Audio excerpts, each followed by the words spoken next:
जब मैंने वहाँ जाके देखा तो मैंने फील करा कि वहाँ कुछ प्रेत बाधा है। कुछ नहीं, 3 से 4 लोग मैंने अपनी आंखों से देखे।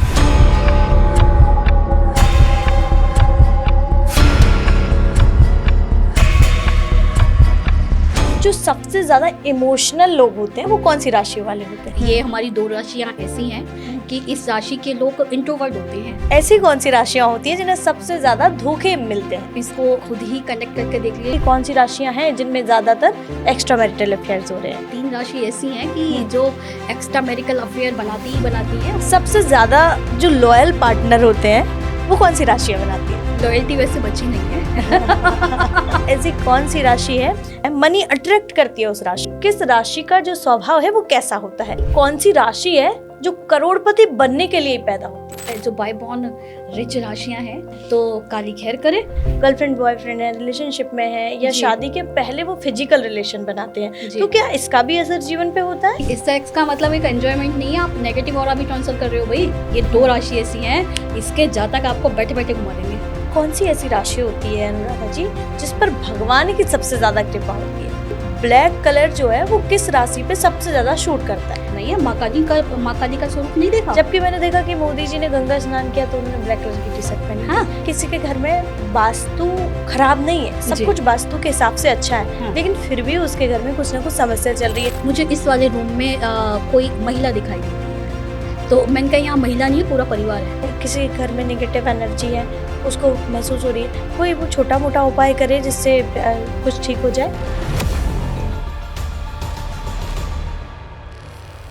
राशियों से आपके व्यक्तित्व को जाना जा सकता है। ईश्वर आपको जन्म तारीख के साथ एक कुंडली देकर भी भेजते हैं और वो कुंडली आपके प्रारब्ध और आपके व्यक्तित्व दोनों को बताती है। तो आज के पॉडकास्ट में जानेंगे कि आपकी राशि के हिसाब से आपका गुण और दोष क्या है, कौन सी राशि वाले लॉयल होते हैं, कौन लकी होते हैं और कौन करोड़पति बनने वाला भाग्य लेकर आते हैं। और इन सभी सवालों के जवाब हम जानेंगे। हमारे साथ हैं खास मेहमान, जानी मानी काली उपासक और ज्योतिषाचार्य डॉक्टर अनुराधा गोयल जी। तो बहुत स्वागत है मैम आपका। कैसी हैं आप? जय माँ काली, जय श्री राम। कृपा है काली की मैं अच्छी हूँ, आप कैसे हैं? मैं बहुत अच्छी हूँ मैम। और एपिसोड की शुरुआत करेंगे तो पहला सवाल आपसे मेरा है कि क्या राशि से किसी के बारे में प्रेडिक्ट किया जा सकता है? हाँ जी, बिल्कुल। जिस तरीके से पर्टिकुलर डीएनए होता है, जैसे जाति वाइज भी डीएनए होता है, हम बनिए हैं, जाट हैं, ठाकुर हैं, पर्टिकुलर चीज़ें होती हैं, उसी तरीके से राशि से व्यक्ति के ओवरऑल नेचर को आप समझ सकते हैं, या देख के आपको समझ में आ जाएगा कि भाई ये इस राशि का है। एक ही दिन में कई व्यक्ति पैदा होते हैं, एक ही समय में भी कई लोग पैदा होते हैं, लेकिन फिर भी क्या एक राशि वालों के ही व्यक्तित्व और स्वभाव अलग अलग हो सकते हैं? वो डिपेंड करता है जन्म टाइम पर। आपने बहुत बार ऐसा देखा होगा कि 14 के बहुत लोग हैं, है ना, या आपने देखा होगा कि एरीज के बहुत लोग हैं, लेकिन सबकी डेस्टिनी अलग है। वो डिपेंड करता है आपके जन्म टाइमिंग पे और जन्म टाइमिंग के व्याव पे, जो आपकी कुंडली बनी होती है उस टाइमिंग पे। आपने देखा होगा ये एक पूरा प्लैनेट का एक स्कोर है कि कुछ लोगों की जन्म पत्री में सूर्य कमज़ोर है, कुछ की में अच्छा है, कुछ की में वीक है, कुछ की में बहुत अच्छा है। सेम यही सिचुएशन सारे प्लैनेट की रहती है। हाँ, राशि से आप किसी व्यक्ति के विषय में मोटा मोटा पता कर सकते हैं, डीप में नहीं निकल रहा है, ये रहता है। ओके, तो मैम क्या ये भी सच है कि राशि वाले जो लोग होते हैं, किसी भी राशि के हों, तो उनके स्वभाव जो है वो अलग अलग होते हैं? सच है या कोई मिथ है? नहीं, ये मिथ नहीं है, सही है। मैं कह रही हूँ ना कि राशि के अकॉर्डिंग व्यक्ति का नेचर, प्लैनेट के अकॉर्डिंग, राशि के अकॉर्डिंग अलग अलग होता है। आपने देखा होगा कुछ लोग बहुत फ्लेक्सिबल होते हैं, कुछ बहुत पोलाइट होते हैं, कुछ शॉर्ट टेम्पर होते हैं। तो वो जो एक राशि के अकॉर्डिंग, प्लैनेट के अकॉर्डिंग होता है, वो व्यक्ति के नेचर में होता है। जी जी। तो जो सबसे ज़्यादा इमोशनल लोग होते हैं वो कौन सी राशि वाले होते हैं? मीन और कर्क। मीन और कर्क राशि के लोग over emotional, over sensitive, over caring, और वो केवल अपनी गर्लफ्रेंड या वाइफ के लिए नहीं है, वो मदर के लिए भी हैं, अपनी सिस्टर के लिए भी हैं, वो पर्सनली कहीं इन्वॉल्व हैं या प्रोफेशनली इन्वॉल्व हैं। वो बहुत बार अगर जन्मपत्री में उनका सूर्य वीक है तो वो उतना अच्छा डिसीजन नहीं ले पाते, तो ये रहता है इमोशनल में। तो मैम ये तो हो गई सबसे ज़्यादा इमोशनल राशि की बात, लेकिन कुछ लोग ऐसे भी होते हैं जो अपनी सीक्रेट्स हैं, अपने दर्द हैं, अपने पेन्स किसी को शेयर नहीं करते। तो राशि के अकॉर्डिंग बताना है मुझे? हाँ, कौन सी राशि के वो लोग होते हैं जो अपना पेन किसी को शेयर नहीं करना चाहते हैं? एक्वेरियस, स्कॉर्पियो, ये हमारी 2 राशियां ऐसी हैं कि इस राशि के लोग इंट्रोवर्ट होते हैं। वो दूसरों से बातें निकलवाने में तो एक्सपर्ट हैं, लेकिन वो अपनी बातें शेयर नहीं करते हैं। तो ये 2 राशि हमारी ऐसी हैं कि इसके जातक इंट्रोवर्ट होते हैं। इंट्रोवर्ट होते हैं, वो नहीं बताना चाहते हैं, तो इनका स्वभाव ही राशि की वजह से होता है। राशि के भी है, प्लेनेट भी है। अगर लेकिन पर्टिकुलर राशि की बात करें तो हाँ, राशि में ये चीज़ होती है। ऐसी कौन सी राशियां होती हैं जिन्हें सबसे ज्यादा धोखे मिलते हैं? धोखा, अब आप इसको खुद ही कनेक्ट करके देख लीजिए। जो व्यक्ति इमोशनल है, डिसीजन नहीं ले पा रहा है, या विल पावर उतनी स्ट्रांग नहीं है, तो ऑब्वियसली वहाँ चीट का रेशो थोड़ा सा बढ़ जाता है। अगर हम बात करें तो उसमें कैंसर है, लिब्रा है, टोरस है। अगर जन्म पत्री में इसके साथ में चंद्रमा केतु से पीड़ित है, या चंद्रमा के साथ में केतु और शुक्र की दृष्टि भी पड़ रही है, तो ऑब्वियसली आप मेंटली प्रिपेयर रहिए कि इस राशि के जातकों को वो चीट का मतलब वो फेस करना ही पड़ेगा। हाँ, ये मतलब ये कुंडली में मेंशन होता है। और अगर हम राशि के पॉइंट से बात करें तो ये राशि से भी स्पष्ट क्लियर होता है। लेकिन आपने बहुत बार ये देखा होगा कि कुछ राशि को बेनिफिट हो रहा है, कुछ को नहीं हो रहा है, तो वो कुंडली के अकॉर्डिंग है। कुंडली में आपके प्लैनेट किस लेवल पे हैं वो उस पर डिपेंड करता है। और मैम, एक्स्ट्रा मैरिटल अफेयर भी आजकल बहुत ज़्यादा हो रहे हैं जी। तो क्या ये भी कहीं ना कहीं राशियों में देखने मिलता है कि कौन सी राशियां हैं जिनमें ज़्यादातर एक्स्ट्रा मैरिटल अफेयर्स हो रहे हैं? हाँ, ये राशि के अकॉर्डिंग है। इस समय लिब्रा है, टोरस है और एक्वेरियस है। ये 3 राशि ऐसी हैं कि जो एक्स्ट्रा मैरिटल अफेयर बनाती ही बनाती हैं। और अगर मैं जन्म पत्री में इस चीज़ को देखूं तो जन्म पत्री में सप्तम पे शुक्र का कॉम्बिनेशन है, भाग्येश में मंगल और शुक्र का कॉम्बिनेशन है, अष्टम पे मंगल शुक्र का कॉम्बिनेशन है। आप मेंटली प्रिपेयर रहिए। आपको हो सकता है आज नहीं दिख रहा है, लेकिन फ्यूचर में कहीं ना कहीं एक्स्ट्रा मैरिटल अफेयर के चांसेस बढ़ जाते हैं। मतलब ये ज़रूर होता है? हाँ, कुंडली में स्पष्ट है। तो एक और चीज़ एक्स्ट्रा मैरिटल अफेयर से मैं आपसे जानना चाहती हूँ जी। कि ऐसी कौन सी राशियाँ होती हैं जिनमें डाइवोर्स के योग ज़्यादा होते हैं? अगर डिवोर्स की हम बात करें तो कैंसर है, कैंसर के साथ में लिब्रा है, कैप्रिकॉर्न है, स्कॉर्पियो है। ये 4 राशियां ऐसी हैं कि थोड़ी सी ईगो की भी प्रॉब्लम है और थोड़ा सा डिसीजन की भी प्रॉब्लम है, तो डिवोर्स के चांसेस ज़्यादा हो जाते हैं। बाकी जन्म पत्री में जब कुंडली मैच मेकिंग कराई जाती है तो इस चीज़ से क्लियर हो जाता है लग्नेश को देख के कि ये शादी चलेगी नहीं चलेगी।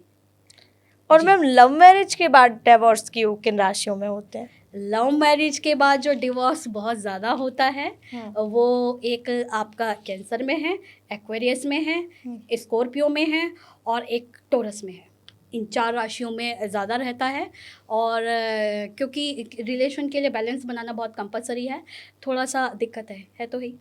तो इसका कारण क्या होता है राशि की वजह से कि लव मैरिज राशि के साथ साथ भी आपने देखा होगा आज के टाइम में 12 साल 13 साल, इवन अभी मैं कल ही एक बच्चे से मिली हूँ, 17 साल का उस बच्चे का अफेयर रहा है। उसने उसके बाद शादी की है, अब शादी होते के साथ ही डिवोर्स चल रहा है उसका। तो वो कुंडली में कहीं ना कहीं मेंशन होता है। सप्तम पे मंगल शनि का कॉम्बिनेशन है, मंगल शनि चंद्रमा की दृष्टि है, तो ऑब्वियसली डिवोर्स बनाता ही बनाता है। और पर्टिकुलर अगर हम राशि की बात करें तो राशि से व्यक्ति का नेचर निकल आता है, तो वो चांसेस बढ़ जाते हैं डिवोर्स के। और स्पेशली लव मैरिज में तो बहुत दुख की बात है ये। जी। सबसे ज़्यादा जो लॉयल पार्टनर होते हैं वो कौन सी राशियाँ बनाती है? लॉयल्टी वैसे बची नहीं है लेकिन फिर भी अगर हम बात करें तो जो व्यक्ति थोड़ा इमोशनल होगा वो आपके विषय पे थोड़ा डीप में सोच पाएगा। तो जितना मैं एनालाइज कर पाई हूँ अभी, मेरे अकॉर्डिंग कैंसर है। और मीन भी मान सकते हैं कि ये 2 राशियाँ ऐसी हैं कि इनमें लॉयल्टी की थोड़ी सी गुंजाइश है अभी। जी। राशियों में स्वभाव होता है जी। तो कौन सी राशियाँ जो हैं वो दिल से प्यार करने वाली होती हैं और कौन सी जो है वो दिमाग से होती हैं? अगर हम दिमाग की बात करें तो एरीज है, लियो है। ये मजबूत राशियाँ हैं और इनमें साथ में अगर सूर्य और शनि भी स्ट्रॉन्ग है। सूर्य कुंभ में है, मकर में है, या सूर्य उच्च का है ना, और शनि भी लिब्रा में है, तो या भाग्य का शनि है, तो ये एक मजबूत राशियाँ हैं। ये थोड़ा दिमाग से ज़्यादा सोचती हैं, ये शादी पे नहीं, वो किसी भी पॉइंट पे। और जो दिल से सोचने वाली राशियां हैं वो कर्क है, मीन है, तुला है। ये राशियां दिल से सोच लेती हैं आपके विषय पे इमोशनली, तो ये है थोड़ा सा। जी। तो मैम ये तो हो गई चलिए प्यार की बात। अब मैं बात करती हूँ उसकी जिसकी सबसे ज़्यादा ज़रूरत हर किसी को है। जी। बात अर्थ की करते हैं। ठीक। तो ऐसी कौन सी राशि है जिससे मनी जो है मनी अट्रैक्ट करती है उस राशि को अपने आप ही? कैप्रिकॉर्न। कैप्रिकॉर्न एक ऐसी राशि है, और इसके साथ में कुंडली में अगर शनि भी आपका स्ट्रांग है तो बस आप ये सोच लीजिए आपकी बल्ले बल्ले हो गई है, आप पे कृपा हो गई है उस काली की।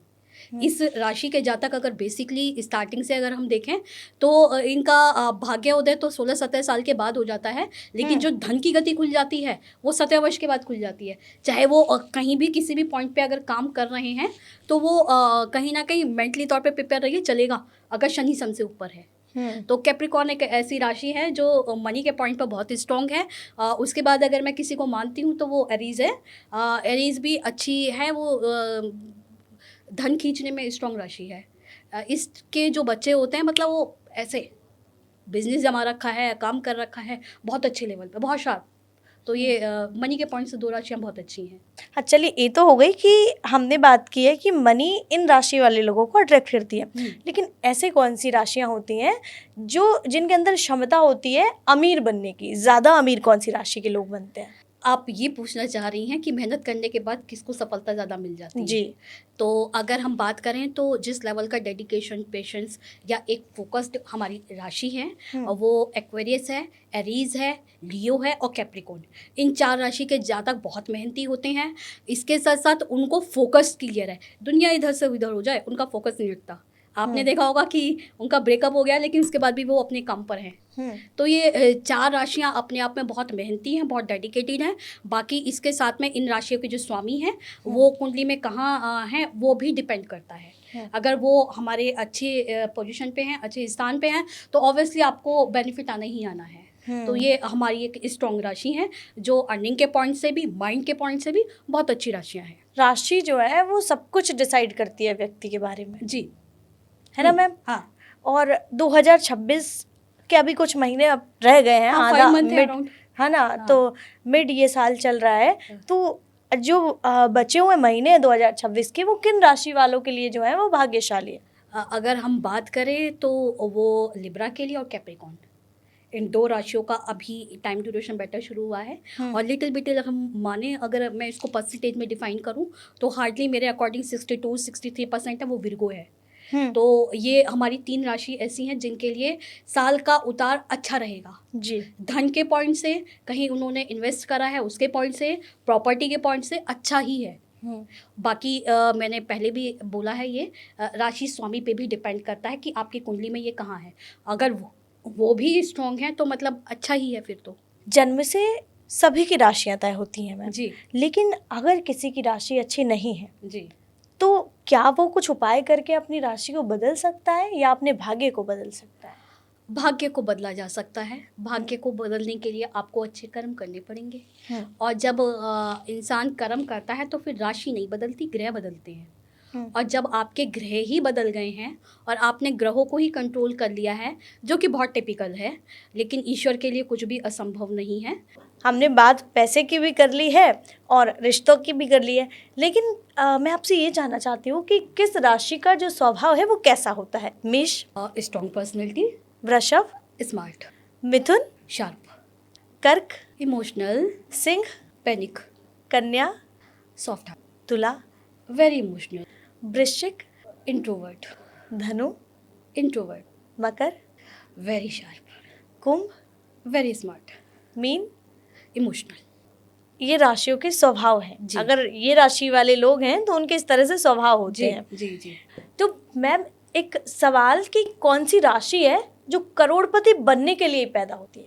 कैप्रिकॉर्न है, एक्वेरियस है, एरीज है, जो बाय बॉर्न रिच राशियां हैं। हाँ। और ऐसे में अगर इन्होंने किसी अच्छी टाइमिंग पे उनका जन्म हो गया है, या जन्म पत्री में कुंभ का सूर्य है, एरीज का सूर्य है, मकर का सूर्य है, भाग्य का शनि है, तो काली खैर करे। वो आप ये सोच लिए कि वो चीज़ सवाया हो गई है।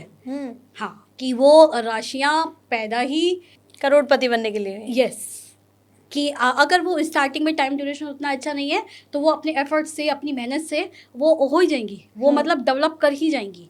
ये कह सकते हैं कि एक रिच राशियां हैं। जी। जैसे आपने अभी राशियों के स्वभाव बताए, जी। लेकिन कोई राशि ऐसी भी होती है क्या कि शादी के बाद उनका स्वभाव बदल जाता है? हाँ, कहीं न कहीं पार्टनर के साथ ऑब्वियसली बॉन्ड के अकॉर्डिंग आप संतान उत्पत्ति कर रहे हैं, तो कहीं न कहीं संभोग है, सेक्स है, उसके बाद में एक कोऑर्डिनेशन बनती है, तो वो प्लैनेट के अकॉर्डिंग भी होती है, तो वो नेचर भी चेंज हो जाता है। वो कहीं न कहीं इसलिए तो कहते हैं जब शादी से पहले कुंडली मिलाई जाती है, तो वो ग्रह मैत्री क्यों मैच की जाती है? हुँ, कहीं न कहीं दोनों का आपने देखा होगा, अरे भई ये शादी से पहले ऐसे था, शादी के बाद ऐसा हो गया है। हुँ। तो वो कहीं न कहीं एक राशि का इफ़ेक्ट होता है, प्लैनेट का एक इफ़ेक्ट होता ही होता है। देखिए अनुराधा जी, आपने भी शादी की बात की, जी। तो शादी तो ठीक है, शादी में तो कुंडली मिला लेते हैं लोग और फिर कुंडली मिला के शादी कर लेते हैं। लेकिन आज के टाइम में जो युवा पीढ़ी है, गर्लफ्रेंड बॉयफ्रेंड है, रिलेशनशिप में है या जी। शादी के पहले वो फिजिकल रिलेशन बनाते हैं, जी। तो क्या इसका भी असर जीवन पे होता है? आप इस चीज़ को ऐसे समझिए कि आप दूसरे का ऑरा अपने आस-पास में अपने अंदर ट्रांसफ़र कर रहे हैं। शायद आज के टाइम में बच्चों को इस चीज़ का पता नहीं है हुँ, कि इस सेक्स का मतलब एक एन्जॉयमेंट नहीं है, आप नेगेटिव ऑरा भी ट्रांसफ़र कर रहे हो भई। हुँ, और नेगेटिव नहीं, नेगेटिव के ही चांसेस ज़्यादा होते हैं, क्योंकि लॉयल्टी तो बची नहीं है। आज इससे कर लिया, कल उससे कर लिया, परसों उससे कर लिया। हाँ, लेकिन अगर एक लॉयल्टी के साथ में आप कोई रिलेशन निभा रहे हो, आप चला रहे हो, तो उसमें भी ऑरा आपका कनेक्ट होता है। तो हुँ, कहीं न कहीं वो एनर्जी ट्रांसफ़र होती ही होती है, पॉज़िटिव भी और नेगेटिव भी। नेगेटिव भी है उसमें, पॉज़िटिव भी है। हुँ, पॉज़िटिव आपने देखा होगा कि अरे यार, जब से ये लाइफ़ में आई है ना, तब से धन की गति बढ़ गई है। यार, जब हुँ। से ये लाइफ़ में कनेक्ट हुआ है ना, यार पैसों का क्राइटेरिया बढ़ गया है। तो वो डिपेंड करता है कि आप जिस व्यक्ति के कनेक्शन में हो, उसके प्लैनेट का लेवल क्या है। कहीं न कहीं उस चीज़ का इफ़ेक्ट आता ही आता है। तो अनुराधा जी, एक सवाल मेरे मन में आ रहा है कि कौन-सी राशि वाले ऐसे लोग होते हैं जिनकी सेक्सुअल डिज़ायर्स ज़्यादा होती हैं? लिब्रा है, हुँ, एक्वेरियस है, इनकी ज़्यादा है। इनकी ज़्यादा है, बाकी पर्टिकुलर अगर हम राशि के पॉइंट पे बात कर रहे हैं, तो हुँ, इन 2 राशियों का ज़्यादा रहता है। बाकी जन्म पत्र में शुक्र और शनि इन 2 ग्रहों का एक साथ कॉम्बिनेशन बनता है, तो डिज़ायर वैसे भी ज़्यादा रहती है। हुँ। जी। तो अभी हम ने बहुत सारी बातों में ये देखा कि लॉयल्टी तो अभी बची नहीं है। जी। मेरे दिमाग में आया, तो सबसे ज़्यादा जो है झूठ बोलने वाली राशियाँ कौन-सी होती हैं? जो लोग इमोशनल होते हैं, जो लोग चीज़ों को मैनेज नहीं कर पाते हैं, हुँ, वो ऑब्वियसली झूठ ही बोलेंगे, हुँ, है ना? आपने देखा होगा जो माइंड से स्ट्रॉन्ग व्यक्ति होता है, वो या तो वो झूठ बोलता है, इतना शार्पली बोलता है कि वो किसी को हार्म नहीं होता, चीज़ें हो जाती हैं। लेकिन जो इमोशनल व्यक्ति है, वो अपनी चीज़ें भी करना चाह रहा है, उससे चीज़ें भी नहीं हो रही है, तो ऑब्वियसली वो झूठ ही बोलेगा। तो हुँ, हमारी कर्क है, मीन है, धनु है, इस राशि के जातक थोड़ा ज़्यादा झूठ का सहारा ले लेते हैं। हुँ, और दुःख इस बात का है कि वो प्रोफ़ेशनल में कम लेते हैं, पर्सनल लाइफ़ में थोड़ा ज़्यादा ले लेते हैं, तो ये थोड़ा कह सकते हैं कि हुँ। इस राशि के जातक थोड़ा झूठ ज़्यादा बोलते हैं। एक तो झूठ बोलने वाली राशियों की बात हो गई, लेकिन सबसे ज़्यादा चालाक और मैनिपुलेटिव राशियाँ कौन-सी होती हैं? सबसे ज़्यादा चालाक है लियो और एक्वेरियस। ये 2 हुँ, राशि ऐसी हैं, इसके जातक आपको बैठे-बैठे घुमा देंगे। हुँ, आप ये नहीं समझ पाएँगे कि भई ये अब सच बोल रहा था कि तब सच बोल रहा था। हुँ, और इससे भी बड़ी बात कि बातों को इस तरीके से वो मैनिपुलेट करते हैं हुँ, कि आपको ये समझ में नहीं आएगा कि हुँ, भई ये सच भी बोलता है, नहीं बोलता। हुँ। हो सकता है कि वो चीज़ें आपको 20 दिन, 2 महीने, 4 महीने, 6 महीने बाद पता कर चलें। तो लेकिन इन 2 राशियों का थोड़ा-सा झूठ का ज़्यादा है। आज के टाइम में ब्रेकअप बहुत चल रहे हैं। जी। ये दौर है प्यार मोहब्बत का, और जी। इसमें ब्रेकअप्स भी होते हैं। जी। तो मैम, सबसे ज़्यादा जो है वो ऐसे कौन से लोग होते हैं, कौन-सी राशि वाले, हुँ। कि वो किसी की ज़िंदगी से एक बार चले जाते हैं, तो फिर वो कभी वापस नहीं आते? केवल 2 राशि ऐसी हैं जो हुँ, एक बार चली गई तो हुँ, वो वापस नहीं आएँगी, ये हुँ, फाइनल है। कैप्रिकॉर्न और एरीज़, ये हुँ, 2 राशियाँ ऐसी हैं, हुँ, इनका निभाने का लेवल बहुत ज़बरदस्त है। हुँ, और जिस समय इन्होंने छोड़ दिया, तो सामने वाले को ये लगता है शायद अब आ जाए, शायद अब आ जाए, अब आ जाए, लेकिन वो आने का सीन ही नहीं होता, वो चले ही जाते हैं। हुँ, वो फिर मेरे पास जितने केसेज़ आए हैं, जिसमें मैंने देखा है, उसमें तो नहीं हुआ है कि बच्चे वापस गए हैं, चाहे वो लड़के हैं, चाहे लड़कियाँ हैं। हुँ। क्योंकि शायद ये कह सकते हैं कि निभाने का लेवल और टूटने का लेवल वो लास्ट होता है, तब छूटना होता है, हुँ। तो वो है। तो कौन-सी राशि के लोग ज़्यादा रिवेंज लेते हैं? स्कॉर्पियो, हुँ, केवल एक राशि ऐसी है 12 राशियों में, ये इंट्रोवर्ट हैं, और ज़्यादातर अपनी बातें शेयर नहीं करते हैं। इनके दिमाग में रहता है कि ये दूसरों से बातें निकलवा लें, है ना। और कहीं ना कहीं ये अपने आप में गूढ़ और रहस्यमयी राशि है। और रिवेंज का जो इनका सीन रहता है 99 नहीं 100%। आप जिन लोगों के साथ बैठे हैं और आप जज भी नहीं कर पाएंगे, यही हार्म कर रहा है आपको। तो एक स्कॉर्पियो ऐसी राशि है। बाकी डिपेंड करता है जन्म पत्री में शनि की पोजीशन पे और मंगल की पोजीशन पे कि ये किस लेवल पे है, वो उसके अकॉर्डिंग रहता है। लेकिन इंडिविजुअल एक व्यक्ति के नेचर की बात करें तो वो स्कॉर्पियो है जिसमें ये चीज़ रहती है। जी। कौन सी ऐसी राशि होती है अनुराधा जी जिस पर भगवान की सबसे ज़्यादा कृपा होती है? भगवान में पर्टिकुलर आप कोई भगवान बताएंगे मुझे, या कैसे बताया जाए? किसी भी मतलब सभी के आराध्य देव अलग अलग होते हैं, लेकिन जी। सबसे ज़्यादा जो राशि होती है वो या तो कह लीजिए कि वो धार्मिक उस राशि के लोग बहुत होते हैं, या फिर उन राशि वालों पे वो धार्मिक हो नहीं हो, वो आस्तिक हो नास्तिक हो, लेकिन फिर भी ईश्वर की कृपा उन पर रहती है। वो जन्म पत्री में सैटर्न के अकॉर्डिंग डिपेंड करता है कि जन्म पत्री में आपका शनि कहाँ है। लेकिन अगर मैं राशि की बात करूँ, या समाज में बड़े बड़े राजनेताएं हैं या हमारे सेलिब्रिटीज़ में और भी लोग हैं, या जहाँ भी मैं काम भी कर रही हूँ, तो मैंने देखा है कि कुंडली में शनि बहुत मजबूत है, सूर्य बहुत मजबूत है। तो या वो बहुत थोड़ा बहुत पूजन भी कर रहे हैं, उसके बाद में भी उनको फल बहुत अच्छा मिल रहा है। तो वो हमारी जो राशि बनती है वो कैप्रिकॉर्न है और एरीज है, लियो है, और हल्का फुल्का समतुल्य है। पद प्रतिष्ठा मान सम्मान या वैभव के पॉइंट से अगर मैं देखूं तो टोरस भी है, अगर जन्म पत्री में शुक्र सन से ऊपर है। इन राशियों पे माँ काली की, बाके बिहारी जी की और खाटू श्याम जी की विशेष कृपा रहती है। और अच्छा रहता है। माँ काली की कृपा से सब बढ़िया है, अनंत है। बाकी व्यक्ति अपना अच्छा कर्म करता चले तो आगे के लिए वैसे भी अच्छा रहता है। सभी लोग अक्सर सोना बहुत ज़्यादा नहीं पहनते, लेकिन हमने कुछ लोगों को देखा है जो बहुत ज़्यादा गोल्ड पहने होते हैं, बहुत सारी चेन्स पहनी होती हैं, हाथों में ब्रेसलेट पहने होते हैं, अंगूठियाँ पहने होती हैं। महिलाएं ही नहीं, पुरुष भी पहनते हैं, वो मेल फीमेल कोई भी, उन्हें सोना पहनना बहुत ज़्यादा पसंद होता है। ऐसी कौन सी राशि के लोग होते हैं वो? ये मैं भी बताती हूँ। ऐसा ये डिपेंड करता है कुंडली में आपका सन किस पोजीशन पे है। अगर सन एरीज में है, या आपका कुंभ का है, या मकर का है, तो ऑब्वियसली कहीं ना कहीं गोल्ड बहुत ज़्यादा सपोर्ट करता है। अगर हम राशि की बात करें तो जेमिनी है, विर्गो है, एरीज है और लियो। इन 4 राशि के लोग अगर जन्म पत्री में सम से ऊपर भी सूर्य है तो उनको सोना सूट करेगा ही करेगा। ये मुझे भी नहीं पता कि अभी मैं कल एक क्लाइंट से मिली हूँ, वो बच्चा मेरे से कह रहा था कि मैम आपने इतनी रिंग पहन रखी हैं और देखो ना, मुझे सोने का बहुत शौक है और उसके बाद में भी मुझे किसी ने उतरवा। ये मुझे भी नहीं पता कि क्या रीज़न करके उन्होंने कराया है। और जबकि मेरे अकॉर्डिंग, मेरी कैलकुलेशन के अकॉर्डिंग उसका सूर्य बहुत ज़बरदस्त है, बहुत अच्छी पोजीशन पे है। जो बच्चा ऑलरेडी 50 लाख रुपए ले रहा है, पैकेज ले रहा है, तो ऑब्वियसली सूर्य तो उसका स्ट्रॉन्ग हो ही गया। तो ऐसे जितने भी अच्छे प्लैनेट के साथ में बच्चे हैं, सबके लिए गोल्ड अच्छा है। और गोल्ड के साथ में एक पॉजिटिव ऑरा रहता है। आप इसको अर्न के पॉइंट से मत जोड़ना कि भाई 1.5 लाख रुपए चल रहा है तो आपकी वैल्यू वैसे बढ़ गई है, नहीं। लेकिन उसका जो एक ऑरा, एक क्राइटेरिया है, वो बहुत पॉजिटिव रहता है। आपने देखा होगा कि एक एनर्जी अलग रहती है, पॉजिटिव रहता है, पीली धातु से वैसे भी रहता है। सोना पहनने वाले लोगों की एनर्जी जो है वो बड़ी पॉजिटिव रहती है, या उनकी एनर्जी सोना पहनने से पॉजिटिव हो जाती है?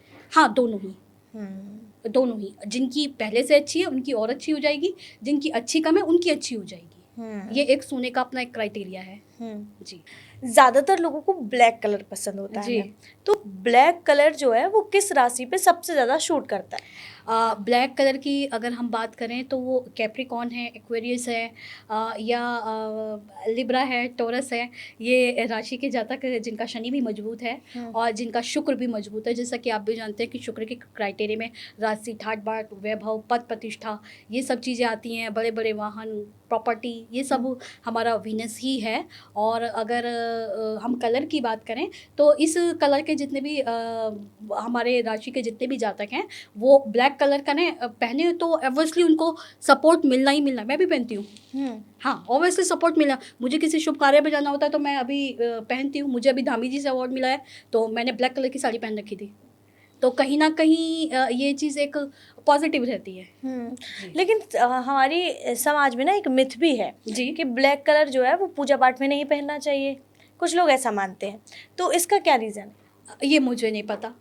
ये मैं नहीं बता सकती, मिथ तो बहुत कुछ है। हाँ, मिथ के लेकिन ऐसा कुछ है क्या, नहीं पहनना चाहिए? नहीं, ऐसा नहीं है। ऐसा नहीं है। नहीं है, माँ काली का स्वरूप नहीं देखा? जबकि मैंने देखा कि मोदी जी ने गंगा स्नान किया तो उन्होंने ब्लैक कलर की टी शर्ट पहनी हाँ। थी। तो क्या रीजन है, मतलब Certain- लोग सही नहीं जानते हैं इस बात को? मुझे ऐसा लगता है जो देखा जो सुना उसी को फॉलो कर लिया, अपना माइंड थोड़ा कम ही यूज़ करते हैं। आज भी मैं समाज में, जैसे मैं इतने बच्चों से मिलती हूँ, तो मुझे भी ये बहुत बार बात समझ में नहीं आती कि भाई ये क्या लॉजिक था। आप ज्योतिष छोड़ दो, आप अपना माइंड भी यूज़ करो, तो भी आप क्या लॉजिक रख के कर रहे हो। मैं काली पूजती हूँ, या जो भी बच्चे माँ काली का पूजन करते हैं या बिहारी जी का भी पूजन करते हैं, सब ब्लैक कलर पहने, सबको बेनिफिट आएगा? ये तो संभव ही नहीं है। अरे जो उस ईश्वर का रूप है, आप उसको पहन रहे हो, तो आप उसको वैसे ही कनेक्ट करके देख लो, इसमें कोई क्या बताएगा।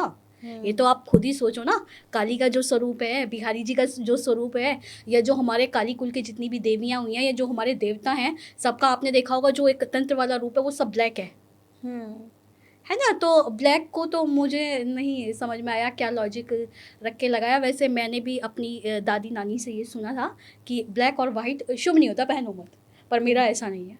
मेरे पे काली की कृपा है, तो मेरा तो कोई भी अच्छा होता है। मैं अभी बाहर किसी कार्यक्रम से गई थी, फॉरेन भी गई थी, तो मेरा ये रहता है कि मुझे ब्लैक पहनना ही पहनना, मुझे सपोर्ट करता है। और मेरा नहीं, हाँ, जिसका शनि सूर्य स्ट्रॉन्ग है, या जो बिहारी जी की माँ काली की पूजा कर रहा है, पहनो, वो देखेंगे, उनकी जिम्मेदारी है। शनि की कृपा सबसे ज्यादा कौन सी राशि पर होती है?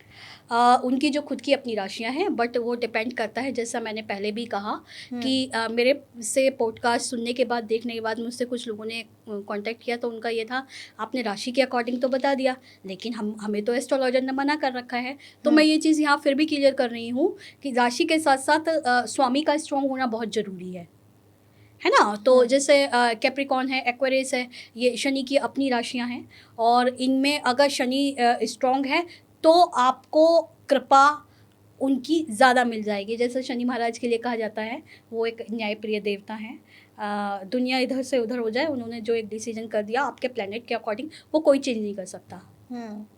तो मेरे अकॉर्डिंग ये है कि कैप्रिकॉन और एक्वेरियस को ज़्यादा कृपा प्राप्त होती है। बाकी आप कर्म कीजिए और उनसे लेते रहिए। कौन सी राशि ऐसी होती है जो बिजनेस में नौकरी से ज्यादा सफल होती है? लोग नौकरी कर रहे हैं, हाँ जी। उस राशि वाले, लेकिन उनको सफल नौकरी में नहीं होना है, बिजनेस में होना है। तो हमारे उन दर्शकों के लिए बता दीजिए। मेष है, और सिंह राशि है, और इसके साथ में कुंभ राशि है। ये 3 राशियां ऐसी हैं।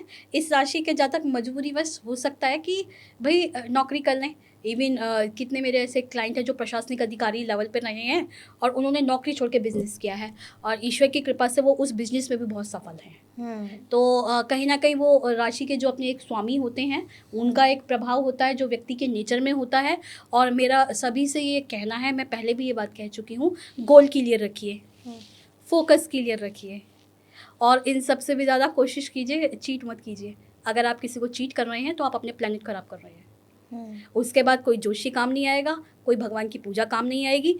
तो ज़्यादा बेहतर ये है कि आप ये सब करिए ही नहीं, वो ज़्यादा ठीक है। अनुराधा जी, मैं जानना चाहती हूँ कि किस राशि वाले लोग जो हैं वो समय के साथ ज़्यादा अमीर होते जाते हैं? अमीर तो वैसे कर्मों से होते हैं और ईश्वर की कृपा से होते हैं, लेकिन बाय बॉर्न अगर आप कुछ लिखा के आए हैं और उसके साथ में आप अच्छे कर्म भी कर रहे हैं, तो मैंने जैसा पहले भी कहा कि कुछ स्ट्रॉन्ग राशियां हैं, उसमें हमारी विर्गो भी है, और कैप्रिकॉन है, एक्वेरियस है, और कहीं ना कहीं स्कॉर्पियो भी। स्कॉर्पियो अगर फोकस्ड पे है तो आपने देखा होगा कि उनमें कुछ कर गुजरने की एक क्षमता होती है, अगर वो अपना फोकस, अपना गोल क्लियर रखें। तो ये सभी राशियाँ इसी टाइप की जितनी भी हमारी राशियाँ हैं जिनके प्लैनेट स्ट्रॉन्ग हैं, जो स्ट्रॉन्ग राशि के क्राइटेरिया में आती हैं, एरीज भी है उसमें, तो वो कहीं ना कहीं एक समय के साथ साथ एक रिच एक क्राइटेरिया में बनती चली जाएंगी, क्योंकि उनका गोल क्लियर होगा, उन्हें ये पता है कि उन्हें करना क्या है, उन्हें डिसीजन क्या लेना है। तो जब आपका गोल क्लियर है, फोकस क्लियर है, तो ऑब्वियसली आपके कर्म अच्छे हैं, तो अच्छा क्यों नहीं होगा। अनुराधा जी, कौन सी राशि वाले वो लोग होते हैं जिनकी जो छठी इंद्री होती है वो ज़्यादा एक्टिव होती है? इसको पर्टिकुलर अगर हम राशि से डिफाइन करेंगे तो थोड़ा सा अलग हो जाएगा। फिर भी जो एक सिक्स सेंस होता है वो स्कॉर्पियो में शार्प होता है, कैप्रिकॉर्न है, एक्वेरियस है। लेकिन अगर हम इसे जन्म पत्री के पॉइंट से देखते हैं, जब जन्म पत्री में राहु केतु छठे बारहवें का होता है, इसके साथ में राहु के साथ में मंगल का कॉम्बिनेशन अष्टम पे बना हुआ है, तो ऐसे व्यक्ति का थर्ड आई कनेक्शन बहुत शार्प होता है, उसकी इंट्यूशन बहुत शार्प होती है और उसकी इंद्रियां एक्टिव होती हैं। ऐसे में अगर उसने माँ काली का या महादेव का पूजन कर लिया है तो आप ये सोच लीजिए कि उन्हें एस्ट्रोलॉजर के पास आने की जरूरत नहीं है। हाँ, उनको आगे से आगे ईश्वर की तरफ से इंडिकेशन मिलेगा। और जाने मेरे भी कितने ऐसे बच्चे हैं कि ईश्वर की तरफ से जब उन्हें इंडिकेशन प्राप्त होता है तो वो फिर मुझसे डिस्कस करते हैं कि हाँ डॉक्टर साहब मुझे ऐसा दिखा था, इसका मीनिंग क्या है। तो वो कहीं ना कहीं उस ईश्वर की साक्षात कृपा आप पर है कि आपसे वो कनेक्ट कर रहे हैं। हाँ, एनर्जी के थ्रू, आपकी पूजा के थ्रू। ओवरऑल आप जितना अपना फोकस क्लियर रखेंगे आध्यात्म के लिए, पूजा के लिए, अपने काम के लिए, वो महादेव भी तो देख रहे हैं ना। आराधना कितनी मेहनत कर रही है, अनुराधा कितनी मेहनत कर रही है, ये बच्चे फोकस्ड हैं। तो कहीं ना कहीं बाकी दिल मन अपना साफ रखिए, बेईमानी कहीं रखिए मत। छोटा मोटा कुछ होता है तो वो तो ईश्वर को भी पता है, जो दुनिया चला रहा है उसे सब पता है। तो थोड़े बहुत में तो कुछ नहीं, अगर उनकी निगाह में वो माफ़ी के दायरे में आ रहा है तो ठीक है ना। तो बाकी तो ईश्वर की कृपा के आप पाते फिर जल्दी बन जाते हैं। बाकी जन्म पत्री में राहु और केतु छठे और बारहवें खाने का है, वो आपको सिक्स सेंस देगा, एनर्जी एक्टिव रखेगा ही रखेगा। जी। ऐसी कौन सी राशि वाले लोग होते हैं मैम कि जो बहुत सच बोलते हैं, क्लीन हार्ट होते हैं? कैप्रिकॉर्न। इस राशि के लोगों की एक प्रॉब्लम कह लीजिए या अच्छाई कह लीजिए कि ये बहुत स्पष्ट होते हैं, बहुत क्लियर होते हैं और बहुत साफ़ सुथरी बातें होती हैं। लोगों को इनकी बातें बुरी लग जाती हैं और कहीं ना कहीं इनको कहते हैं ना कि यार लड़की बहुत अच्छी है पर बहुत साफ बोलती है ना। और या इसको आप ऐसे भी समझ सकते हैं कि जन्म पत्री में जब राहु केतु उच्च का होता है तो वो एक शार्प और एक एक्टिव एनर्जी बना के रखता है। तो अगर हम राशि की बात करें तो कैप्रिकॉर्न एक ऐसी है जो एकदम बेबाक राशि है और बहुत क्लियर बोलने वाली राशि है। शादी और रिलेशनशिप पे आ रही हूँ। ठीक है। जैसे बहुत सारी राशियाँ, 12 राशियाँ हैं। हाँ। उनमें कई लोगों की शादियाँ जब होती हैं तो सेम राशि वाले लोगों की हो जाती है, जैसे मेष की मेष के साथ ही। ठीक है। तो ये जो शादी होती है वो कैसी है? क्योंकि मैंने जो सुना है वो ये सुना है कि सेम राशि वाले जो लोग होते हैं उनमें लड़ाई झगड़े ज़्यादा होते हैं। अब आप इस चीज़ को ऐसे समझ लो कि दो लोग अगर सेम नेचर के होंगे तो फिर रिश्तों में तो झुकने की प्रवृत्ति होनी चाहिए ना। मैं नहीं मानती कि सेम राशि के मैंने नहीं मैच कराया कभी भी। सेम राशि के जातकों की शादी के लिए मैं सपोर्ट में नहीं हूँ। अब बाकी अगर किसी का ब्लाइंडली प्यार है, जो कि आज के समय में बहुत कम बचा है, तो एक अलग बात है, पर मेरे अकॉर्डिंग सेम राशि में नहीं है। उस सिचुएशन में जो हमारी जिनसे हमारा बॉन्ड अच्छा है, एक हेल्दी रिलेशन है, उन राशियों के साथ में एक लाइफ टाइम तक, जैसे आपने देखा होगा ना कहीं पुरुषों में मेल ईगो है। आप किसी भी पॉइंट पे कितने भी कर लें लेकिन एक मेल ईगो आ ही जाती है। अब ऐसे सिचुएशन में दोनों की सेम राशि है तो शादी चलने में दिक्कत होगी। ये है। और सबसे ज़्यादा जो जोड़ी होती है सबसे अच्छी, वो कौन सी राशि वालों की होती है? लिब्रा है, कैप्रिकॉर्न है, कैप्रिकॉर्न है, विर्गो है और जेमिनी है, और एरीज और लियो है। इनका कॉम्बिनेशन बेहद खूबसूरत है।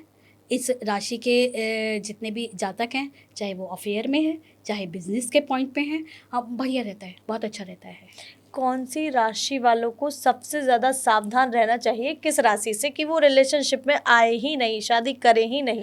अगर कर ली तो नुकसान हो जाएगा। जी, एरीज और कैप्रिकॉर्न, एरीज और एक्वेरियस, और इसके साथ में अगर आप देखेंगे तो कैंसर और कैप्रिकॉर्न, ये राशि का कॉम्बिनेशन ऐसा है, ये अपोजिट है।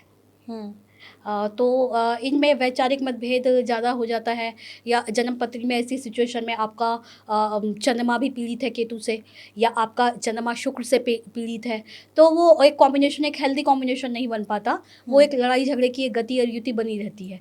मोरल ऑफ द स्टोरी, मैंने तो इस टाइप की चीज़ों को ऐसे भी देखा है, आखिर में डिवोर्स हो गया भाई। जिन बच्चों के 8-8, 9-9 साल के अफेयर भी रहे हैं, उनका भी डिवोर्स हो गया है। तो मैम ये कुंडलियों में होता है क्या कि चीज़? डिवोर्स होगा, ये पता चलता है कुंडली से? हाँ हाँ, कैसे? कुंडली के सप्तम भाव से, लग्नेश से, पंचम से, नाइन्थ से। हम्म हाँ, अब आपके अंदर सुनने की कुवत होनी चाहिए ना। हम तो देख के बता रहे हैं, अब लोगों को अच्छा अच्छा सुनना है। जब खराब हो जाता है, मेरा शुरू से रहा है, मैं बहुत शुगर कोटेड बातें नहीं करती हूँ, मेरा क्लियर है, बहुत साफ़ सुथरी चीज़ें हैं, आपको समझ में आती हैं, बहुत अच्छी बात है। नहीं तो टाइम एक ऐसी चीज़ है, आपको समझ में आ ही जाएगा। ठीक है ना। कुंडली से स्पष्ट पता चलता है। जन्म पत्री में मंगल शनि चंद्रमा की कॉम्बिनेशन है। मंगल शनि चंद्रमा का कॉम्बिनेशन सप्तम पे भी है, पंचम पे भी है, नवम पर भी है। अगर उसके साथ में मंगल उच्च का भी है तो भी आप मेंटली प्रिपेयर रहिए। अभी मैं 15 दिन पहले एक डॉक्टर से मिली हूँ, गाजियाबाद इंदापुरम की, बहुत हाईलाइट डॉक्टर हैं, डिवोर्स चल रहा है। अब देखिए, वो इतना बड़ा नर्सिंग होम वो कैरी कर रही हैं, सब कुछ है, लेकिन शनि इस लेवल पर पीड़ित है, तो वो तो पता जैसे चलता है। अनुराधा जी, डिवोर्स जैसे किसी का होने वाला है या डिवोर्स के योग बन रहे हैं, तो उसे टाला कैसे जाए? देखिए, कुछ चीज़ों का एक पर्टिकुलर ऐसा कहते हैं, मैंने जितना अनुभव किया, मुझे तो ऐसा नहीं लगता कि शादी से पहले कुंभ विवाह करा दिया जाता है तो उसके बाद में वो दोष 15 या 20%, हार्डली, इससे ज़्यादा वो ख़त्म नहीं होता। और डिवोर्स टालने का जो एक सटीक एक टाइम ड्यूरेशन है, कुंडली में एज का टाइम मेंशन होता है कि इतनी एज की शादी सटीक रहेगी, उतनी एज की शादी सटीक नहीं है। केवल आप वो समय निकाल सकते हैं, जो एक कैलकुलेशन में एक मोटा मोटा अगर हम निकालें तो लगभग 31 वर्ष 8 महीने 17 दिन के बाद से योग शुरू होता है। तो अगर आप इतना समय निकाल सकते हैं, बहुत अच्छी बात है। पर मुझे ऐसा लगता है, आज के टाइम में सब लोग इतने वर्किंग हैं, अर्निंग है, लड़कियां भी, डिवोर्स होने से तो अच्छा है। बाद में वो बच्चे परेशान होते हैं तो बड़ा दुख लगता है देख के ना कि बताओ, अभी शादी हुई थी, एक तो बैंक की मैनेजर है, हस्बैंड सुप्रीम कोर्ट में वकील है, और 2-2.5 करोड़ रुपये लगा के अभी शादी की है। 14 फरवरी की शादी थी। मेरे पास तो वो डिवोर्स का मैटर चल रहा है, किसी के रेफरेंस से ही है, किसी बड़े पॉइंट से है वो, तो ऐसा गुंजाइश ही नहीं है। तो वो डिपेंड करता है ना, आपको सुनने का होना चाहिए। आप इतना सुन सकें कि भाई बाकी प्रैक्टिकल करने का मन है तो कर लो, हम तो बाद में भी साथ हैं। लेकिन वो बड़ा पेन लगता है कि जुड़ना टूटना वो पेनफुल है। तो कोशिश यही रहती है कि अगर चीज़ें समय से पहले पता चल रही हैं, बाकी रेमेडी करो, जो काली इच्छा वो सब सर माथे है, ये रहता है। अच्छे चलते चलते रिश्ते भी खराब हो जाते हैं। हाँ जी। अगर लोग ध्यान ना दें तो।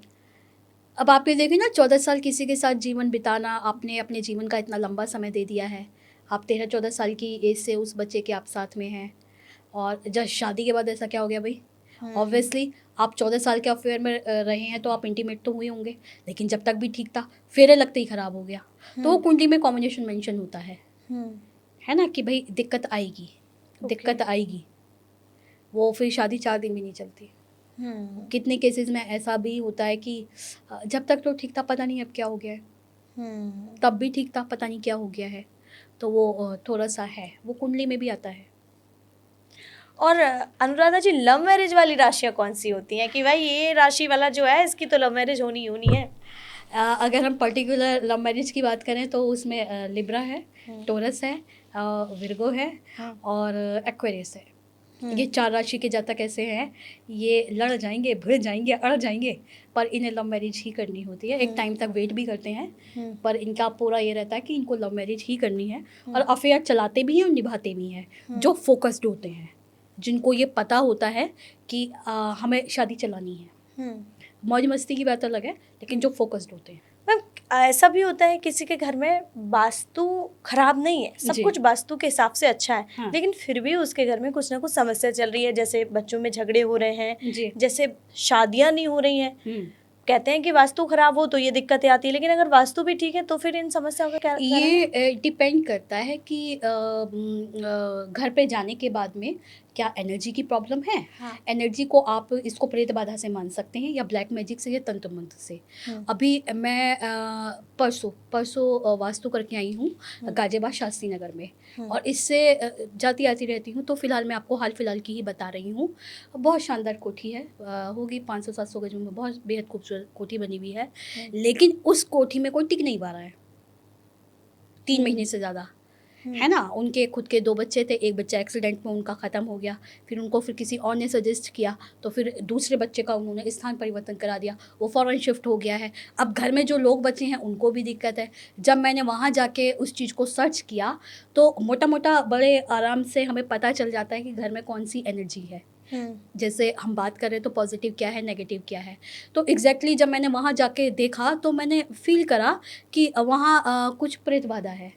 कुछ नहीं, 3 से 4 लोग मैंने अपनी आंखों से देखे, जो मैंने खुली आंखों से देखे। तो अब आप बताइए कि उसका वास्तु से क्या मतलब है।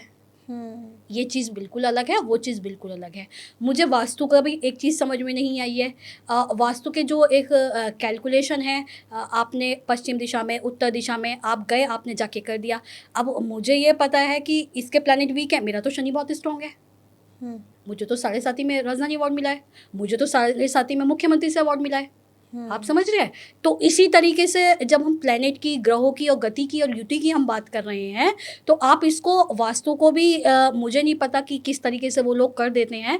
ऐसा हो नहीं सकता। ऑनर की कुंडली पे डिपेंड करता है। ऑनर की कुंडली में जो प्लैनेट है उनकी सिचुएशन पे वास्तु डिपेंड करता है। ठीक है ना। ये तो एक पर्टिकुलर वास्तु का क्राइटेरिया आ गया। लेकिन अगर हम इसको प्रेत बाधा से देखें तो प्रेत बाधा, ब्लैक मैजिक, तंत्र मंत्र, ये बिल्कुल एक अलग चीज़ है, ये एक तामसिक चीज़ है। वास्तु एक सात्विक चीज़ है। और जितना मैं समझ पाई हूँ, समाज में मैं देख रही हूँ, तामसिक की गति और युति काफ़ी बड़ी हुई है। अगर आप उसको सात्विक से उसका तोड़ करेंगे तो होगा नहीं, या टाइम बहुत खिंच जाएगा। हो सकता है उस टाइम में किसी की जान चली जाए, हो सकता है कोई व्यक्ति बिल्कुल ही खाट पकड़ ले, या किसी व्यक्ति का बहुत मेजर एक्सीडेंट हो जाए। तो प्रेत बाधा, ऊपरी तंत्र, ये तो एक अलग ही दुनिया, एक अलग ही चीज़ है। तो इसको ये एक तामसिक रूप है। और मैंने जितनी जगह मैंने नॉर्मल वास्तु भी किया है, और मैं ये भी देखती हूँ तो पता चल जाता है देखते ही, घर में पहुँचते के साथ ही, कहाँ क्या कैसे कैसे क्या है। बस उसका तोड़ करा लीजिए, फिर ठीक है, फिर कोई इशू नहीं आता किसी भी तरीके का। तो मैम, मैं आपसे ना जानना चाहती हूँ, जैसे अभी आपने बात की कि एनर्जीज उस घर में थी और आपने वो देखी, जी, है ना। तो उनको देखा जा सकता है या महसूस किया जाता है? नहीं, वो डिपेंड करता है कि आप खुद कितना एक्टिवेट हो। मैं तो देख पाती हूँ, लेकिन उनके घर के एक जो बुजुर्ग थे, जिन्होंने किसी के रेफरेंस से मेरे पास तक कांटेक्ट किया था, मुझे बुलाया था, उन्होंने मुझसे डिस्कस किया कि अनुराधा, मुझे इस वाले रूम में कोई महिला दिखाई देती है। तो मैंने कहा यहाँ महिला नहीं है, पूरा परिवार है। तो वो उनकी एनर्जी के अकॉर्डिंग वो उतना ही साया महसूस कर पा रहे होंगे, क्योंकि मैं उपासक हूँ, मेरा दायरा अलग है, तो मैं वो चीज़ देख पा रही थी। तो आम आदमी के पकड़ में तो घर का कोई एक आधा व्यक्ति अगर ज़्यादा पूजा पाठी है तो वो ये तो बता सकता है कि यार वास्तु की प्रॉब्लम नहीं है, प्रॉब्लम कुछ और है। ये चीज़ रहती है। जैसे मैम, अब मैं ये जानना चाहती हूँ, जैसे कोई घर ऐसा है जिसमें लोगों को ऐसा महसूस हो रहा है कि उस घर की एनर्जी जो है कुछ अच्छी नहीं है, या नेगेटिव एनर्जी है, या कुछ इस तरह का साया उनके घर पे है, तो नॉर्मली वो क्या ऐसे उपाय कर लें जिससे वो उस चीज़ से या तो छुटकारा पा लें, या तो फिर उस चीज़ का प्रभाव उन पर ना पड़े? ये डिपेंड करता है कि वो एनर्जी वहाँ पर कितने टाइम से है। Be practical. छोटा पुटर उपाय से कुछ नहीं होने का। तो मैं आपसे कहूँ कि आप हल्का फुल्का कुछ उपाय कर लीजिए, उससे नहीं होने का। गति और युति अगर बड़ी हुई है तो मेहंदीपुर बालाजी या महादेव के दर्शन, उनके यहाँ पे अर्जी लगाइए। ये इसका एक प्रॉपर सटीक तोड़ है। और इससे भी प्रबल तोड़ की अगर गति और युति बहुत ज़्यादा बढ़ गई है, कामाख्या जाइए, वहाँ से उसका तोड़ हो जाएगा। जैसे आपने कहा कि मेहंदीपुर बालाजी की अर्जी लगाई है, तो अगर किसी के घर में कोई समस्या, हमारे दर्शक के हमारा एपिसोड देख रहे हैं, तो किस तरह से वो मेहंदीपुर बालाजी के लिए अर्जी लगाएं ताकि वो उन्हें कुछ राहत मिले?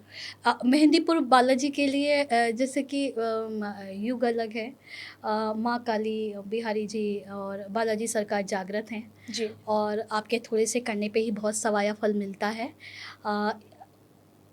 81 रुपये, और अगर किसी पे 81 भी नहीं है तो केवल 1 रुपया लाल कपड़े में बांध कर, और वहाँ बालाजी सरकार के, मैं अभी आई हूँ, कल ही आई हूँ, वहाँ बालाजी सरकार के दरबार में, और बांध कर लाल कपड़े में वहाँ दान पात्र में छोड़ दीजिए और उनसे कह दीजिए देख लो, या तो कोई मानक बना दो, कोई रास्ता बना दो, मुझे ज्ञान नहीं है, मुझे इस कष्ट से दूर करो। आपने तो भगवान के लिए रास्ते निकाले हैं, तो आप मुझे इस कष्ट से दूर करो। बड़ी कृपा है, और कहीं ना कहीं उस ईश्वर की कृपा से मानक व्यवस्था बनी जाती है। और रास्ते खुल ही जाते हैं। आपकी पूजा प्रबल होगी, फीलिंग अच्छी होगी, इमोशंस अच्छे होंगे, वहाँ से नहीं होगा कहीं और से होगा, वो आपको रास्ता गाइड कर देंगे। वो पर्टिकुलर आपको वो जगह, दिशा दशा वो बता देंगे कि वहाँ चले जाओ, वहाँ से हो जाएगा। ये तो मैम, जैसे किसी घर में नेगेटिव एनर्जी है, उसको महसूस हो रही है, कोई वो छोटा मोटा उपाय करे जिससे कुछ ठीक हो जाए? उसके लिए सिर्फ आप रात को 9 लौंग के जोड़े, यानी 18 लौंग हो गई, वो घर में, पूरे घर में एंटी क्लॉक घुमा दो 7 बार, और मिट्टी के पात्र में पहले से कपूर जला के छोड़ना, और 7 बार घुमाने के बाद वो सारी लौंग उसमें छोड़ दो, आराम। लेकिन वो क्रिया आप मंगल से या शनिवार से शुरू होगी या चौदस से शुरू होगी। मावस की चौदस, पूनम की चौदस नहीं, मावस की चौदस जो हर महीने आती है, उससे आप शुरू कर लीजिए। इसके साथ हनुमान चालीसा चला छोड़ दीजिए। और कितने दिन तक करना है? कम से कम 21 से 41 दिन रेगुलर करना है? रेगुलर। टाइम ड्यूरेशन रात का रहेगा, और रात का टाइम कोशिश ये करिए कि 9 के बाद रख लीजिए, और भी प्रबल है। रात को 1 बजे के बाद कर दिया और भी प्रबल है।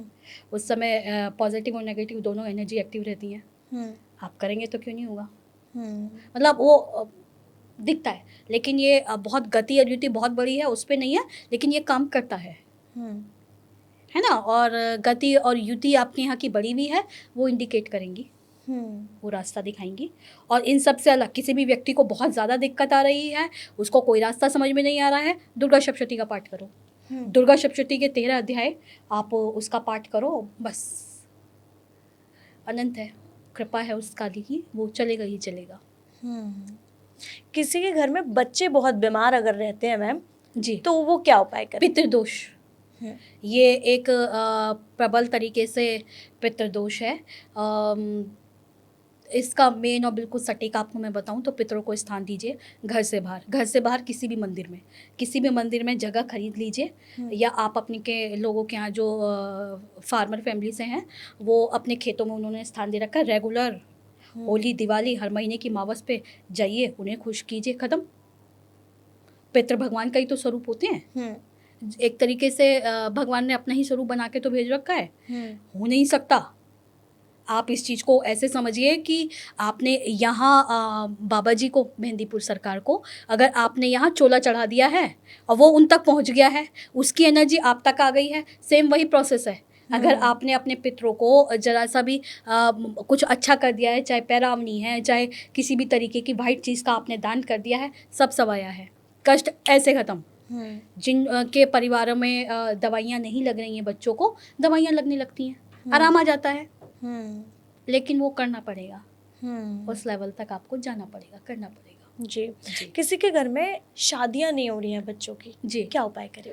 वो ये भी पितृ का ही एक प्रॉपर क्राइटेरिया है, शादी ना होना या शादी होने के बाद ना चलना, है ना। बिहारी जी का पूजन करें और महादेव का पूजन करें, इन 2 का पूजन के बाद में ठीक है। बाकी मेन मैंने आपको अभी भी वही बताया, आप पितरों का पूजन कीजिए, पितरों की व्यवस्था सही रहेगी तो सब सही है। कोशिश कीजिए हमारे जब भी श्राद्ध आते हैं 1.25 लाख पितर गायत्री करा दीजिए। जी, आप एक तरीके से खाते को रनिंग में रख रहे हैं। जो आप कर रहे हैं, हो सकता है आपके कर्मों के अकॉर्डिंग उतना अच्छा ना हो, ज़्यादा की नीड हो, तो वो आप पितरों का उपाय करके कर सकते हैं। वो सटीक उपाय है बिल्कुल। आप माँ काली की उपासक हैं जी, और हमारे दर्शक ये एपिसोड देख रहे हैं, तो उन्हें ये बता दें कि माँ काली की कृपा अगर उन्हें प्राप्त करनी है तो वो कैसे माँ काली को प्रसन्न करें? पता नहीं, मैं तो ऐसा मानती हूँ कि मेरा कहीं ना कहीं प्रारब्ध है, वरना मैंने वास्तव में ऐसा कुछ नहीं करा सिवाय मोहब्बत के, वो मेरी गहरी है, जग जाहिर है। और जब आप किसी को बहुत आध्यात्म में बड़े डीप से आप किसी को मानते हैं, किसी को आप डीप में पूजते हैं, तो उनकी कृपा, उनकी दया अपने आप आ जाती है। तो उसके लिए आपको करना कुछ नहीं है, बस हर महीने की 14 आती है, उसका व्रत कर लीजिए, दुर्गा सप्तशती का पाठ कर लीजिए, और बस एक होता है ना कि आपकी फीलिंग डीप हो गई है। जब आपकी फीलिंग डीप हो जाएगी ना, तो उनको ये समझ में आ जाएगा कि अरे अनुराधा का तो मुझे ही देखना है, वो तो कहीं और मंदिर भी नहीं जाती है, वो तो कहीं और पूजा भी नहीं करेगी, मेरे कहीं भी ना तो वो कहीं जाएगी भी नहीं। जब आपका इस लेवल का फील होगा ना, तो फिर वो जिम्मेदारी उनकी हो जाती है। बाकी जन्मपति में राहु और शनि मजबूत चाहिए माँ काली का पूजन करने के लिए, क्योंकि काली का दायरा तंत्र का दायरा है जी। और हमें तो ऐसा लगता है कि उन्होंने चुन लिया है तो दया हो गई है, वो उन्हीं की दया है। बाकी तो बिना उनकी दया कृपा के कुछ नहीं है, जितना कर लो उतना कम है। बस एक रेगुलरिटी रखिए पूजा की और फोकस रखिए। मैं वेरी फर्स्ट डे से एक बात कहती हूँ कि फोकस रखिए पूजा का, ये अभी से नहीं है, जन्मों का चक्र होता है। बस एक बार मोहब्बत हो गई तो हो गई, लेकिन उस लेवल की रखिए कि जरा सा मेरा कहीं मन दुख रहा है तो उनको लगे कि ये परेशान है, तो वो हो जाती है। वो मुझे भी फील होता है, उन्हें भी फील होता है, तो पता चलता है।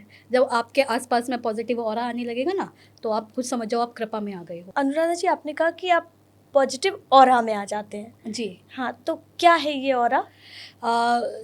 किसी भी व्यक्ति से मिलने के बाद में आपको अच्छा और बुरा दो ही चीज़ होती हैं, वो आपको फील होने लगे, वो उस व्यक्ति का ऑरा है। आपने देखा होगा कि कुछ लोगों से हम मिलते हैं, भले ही एयर दिखने में बहुत ठीक ठाक है, चाहे वो मेल है या फीमेल है, लेकिन मिल के अच्छा नहीं लगा, उसकी एनर्जी उस लेवल की नहीं है, तो वो उस व्यक्ति का ऑरा है।